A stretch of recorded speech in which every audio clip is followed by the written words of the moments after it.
Okay, hi there. This is David Bundy. I'm sorry I can't be there with you now, but I'm going to present some work that I did with some of my students on coloring-based task mapping for Dragonfly systems. Okay, so let me first start by introducing the kind of system we're talking about. So Dragonfly is a hierarchical way of designing high-performance computers. So the little square boxes that you see kind of all around the ring there, those are switches. And so attached to each of those switches is going to be some compute nodes, which I'm not showing.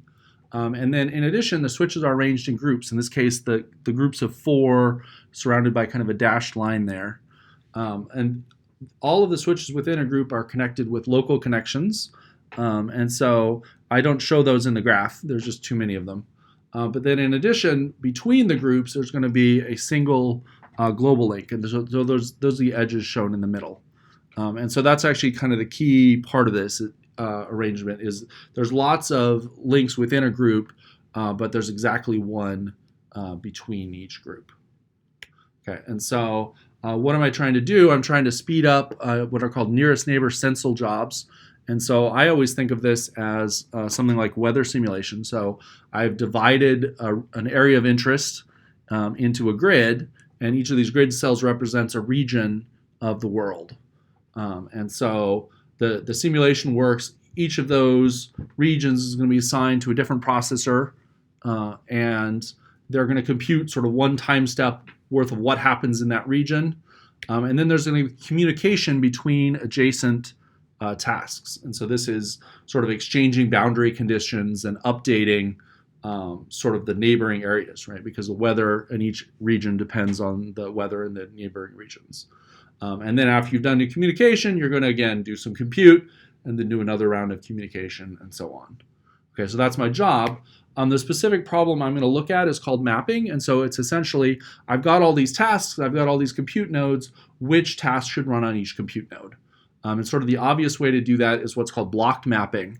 And so I've assigned each of the groups a contiguous block of the tasks for this job, right? So the ones are all the tasks that are assigned to group 1 on the Dragonfly system.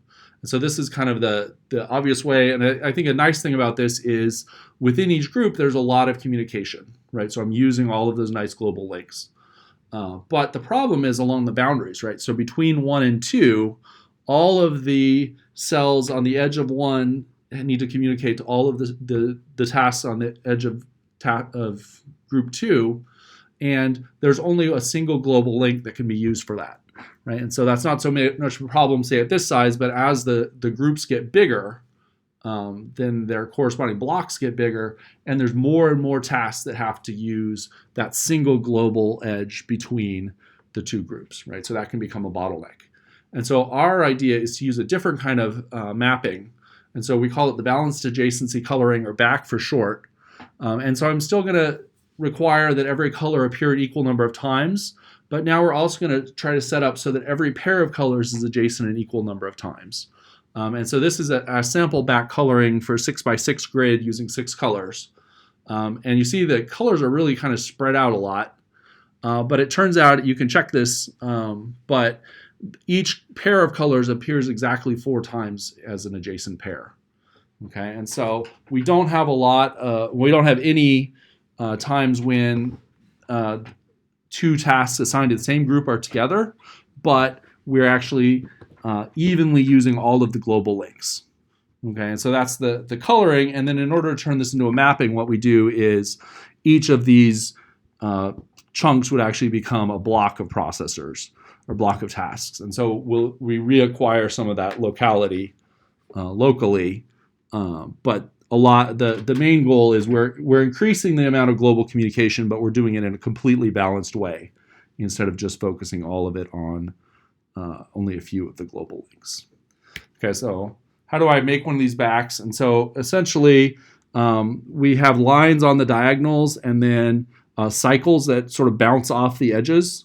And so you set up one of these graphs as shown on the right, and then for the diagonals, right, the entire diagonal becomes one group, right? So the gold line from the top left to the bottom right becomes all the ones, similar to the yellow line going from the top right to the bottom left.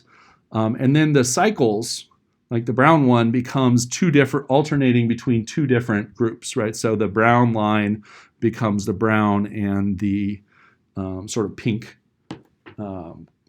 group blocks in the group. So that's our algorithm, and the paper actually shows that creates a VAC. Every group appears the same number of times, and every pair appears the same number of times. Okay, so how does this actually work?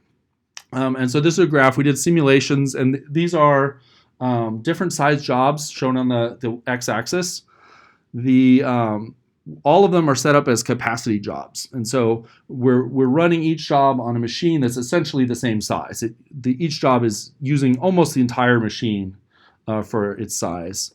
And then on the y-axis is time, so low is better. Within each group, the first two lines are using minimal routing. The second two lines are using an adaptive routing scheme.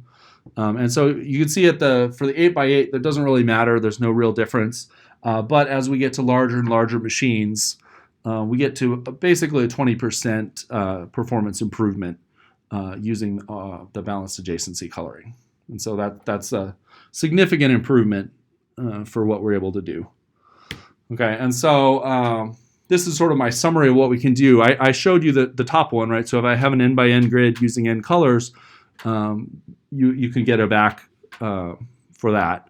You can actually use the same algorithm sort of immediately for a three-dimensional n by n by n grid using n colors.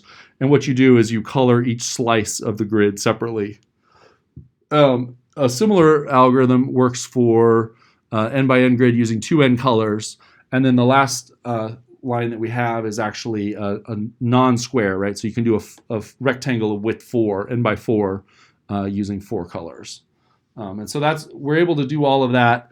That said, there's quite a few other shapes, and so I really like to be able to do sort of arbitrary grids using arbitrary numbers of colors, and that's ongoing future work. Okay, I thank you for your attention. I'd be happy to take questions. I'll probably send them by email, and I look forward to hearing from all of you. Thank you.